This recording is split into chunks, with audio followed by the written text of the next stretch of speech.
बच्चों को इतना डरा रखा है कि RMSB पेपर बनाएगा, ये होगा वो होगा, पेपर का लेवल बड़ा हार्ड आएगा।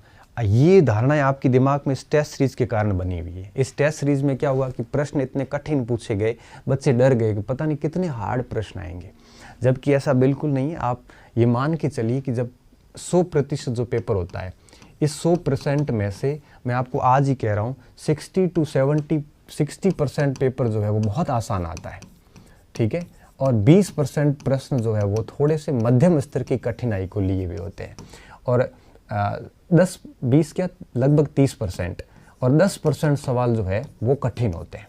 10% अधिकतम बता रहा हूँ, अधिक है नहीं 10%, 5% होते हैं। आप टेंशन ले रहे हो 10% की, और इस टेंशन में ना आप ये 60% ठीक से पढ़ पा रहे हो, ना 30%। और मैं बताऊँ कट ऑफ कितनी रहती है, 70% के आसपास रहती है जब नेगेटिव मार्किंग होती है तब, क्योंकि इसमें नेगेटिव मार्किंग भी है। तो 70% कट ऑफ होती है तो आप आसान और कुछ मध्यम प्रश्न करके भी पास हो सकते हैं।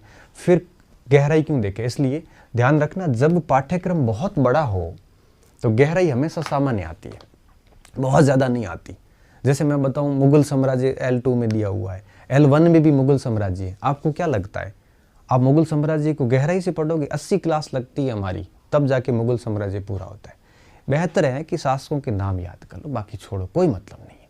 तो गहराई की बजाय आप सिलेबस को सरफेस लेवल पे तैयार कर लो, डेप्थ में मत जाओ। डेप्थ में तब जाया जाता है जब सिलेबस छोटा हो। जब सिलेबस बहुत बड़ा हो तो गहराई में जाना मतलब ये हुआ कि आप अपना ही नुकसान कर रहे हैं। जब सिलेबस में 200 टॉपिक हो और सवाल जब 150 आने हो तो गहराई में जाना मूर्खता का परिचायक है। तो बेहतर होगा, मैं आपको सलाह देता हूँ घर के हिसाब से चीज़ें पढ़ो, बस सामान्य तौर पे देख रहो। अब एक जीके में दे दिया कि भाई अनुसंधान केंद्र सारे, अब अनुसंधान केंद्र में लोगों ने पता नहीं कितना कुछ याद कर लिया, कोई सेंस नहीं है। टीचर तो पढ़ाएगा ही, क्योंकि उसको 1 घंटे की क्लास लेनी है तो क्या पढ़ाए। मैं तो ये कहता हूँ कि अनुसंधान केंद्र कौन सा किस स्थान पे इतना याद कर लो, बात खत्म।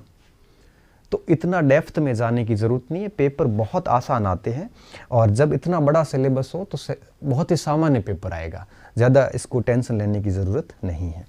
और अंतिम प्रश्न है आपका कि सर दबाव महसूस हो रहा है, ठीक है, तो स्ट्रेस मैनेजमेंट का एक ही तरीका होता है कि दुनियादारी से दूर रहो, अपना काम करो, अपने सिलेबस को पढ़ो, 70-80% ढंग का करके जाओ, और किसी से कोई सलाह राय मत मांगो, बस काम से काम रखो और रात दिन एक करके मेहनत करो, तो फिर ओवर थिंकिंग नहीं होगी। क्योंकि दबाव कब आता है, जब ओवर थिंकिंग होती है, जब हम एक्स्ट्रा सोचते हैं तब आपके क्या होता है, दबाव आता है, प्रेशर आता है, और प्रेशर में कोई भी काम ठीक से नहीं होता, ठीक है।